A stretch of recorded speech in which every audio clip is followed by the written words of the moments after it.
Guys আজকে আমরা এখানে আসলাম 1 কিলো আম নিব। তো আমরা গেছিলাম এখানে বিফ আনতে, বিফ পাইলাম না, তখন লাস্ট মাস আম নিয়ে যাব। ঠিক আছে, তো আমি এখানে যেটা আছে আমি যেটা প্রশ্ন করবো কোনটা কত কিলো না কিলো, তো মালয়ালম দিয়ে বলবো, আমি আপনাদের বাংলাতে বুঝিয়ে দেবো। যেটা ই মাঙ্গা ইল্লে ಈ ಮಾಂಗ ರೇಟ್ ಬರ್ನು ಈ ಮಾಂಗ ಇದು ಎಲ್ಲ ಎಲ್ಲ ಮಾಂಗ ರೇಟ್ ಬರ್ನು ಹತ್ರ ಈ ಇದು ಎವರಿ ಕಿಲೋ ಹತ್ರ 80 ರೂಪಾಯಿ, ಇದು 80 ರುಪೀಸ್, ಇದು 80 रुपये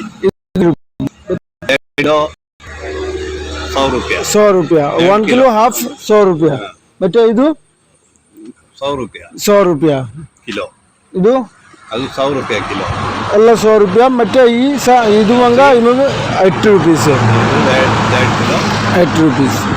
ওখানে আমি বলছি যে যেটা বললো যে এটা আপনার যে মালয়ালমতে পড়ছে এটা 80 টাকা, এটা 80 টাকা, এটা 100 টাকা, ওটা 100 টাকা, সব 100 টাকা কিলো।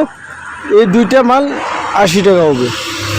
তো আমরা এখন 1 কিলো নিব, খাইয়ে দেখবো কীদিন হয়, টেস্ট হয় তো আরও 1-2 কিলো নিব, ভালো লাগলে তখন আমাদের রুমের পাশে আছে, তো আমরা ওখানে নেব। ঠিক আছে, 1 কিলো নিব।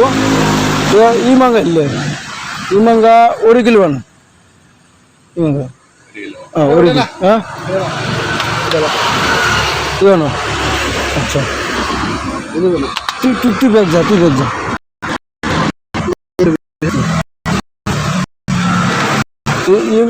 এরা আছে একটু এই জন্য 5-6টা আম লিছি, 5টা আম দিছে, 5টা মাছ আছে।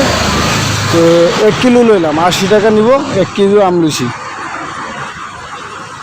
দেখবো, টেস্ট করে দেখবো, যদি ভালো হইতো তো ভালো, যদি ভালো হইতো আরও 1-2 কিলো আশা আছে নিব। তো আমাদের রুম পাশে আছে, আমরা গেছিলাম বিফ আনবার, বিফ পাইছি না, এই জন্য আমরা আসছি আপনার আম নিতে আসলাম। এখন রুমে যাবো, রুমে যাই দেখবো কি খানা চানা বানাচ্ছি কি না বানাচ্ছি, রুমে 3টা আছে, তো দেখবো কী বানাচ্ছি। তো ঠিক আছে গাইস, তো আজকে আমি এতটুকু করলাম, ইনশাল্লাহ আরেকদিন আশা করছি, তো ইনশাল্লাহ আরেকদিন আসবো।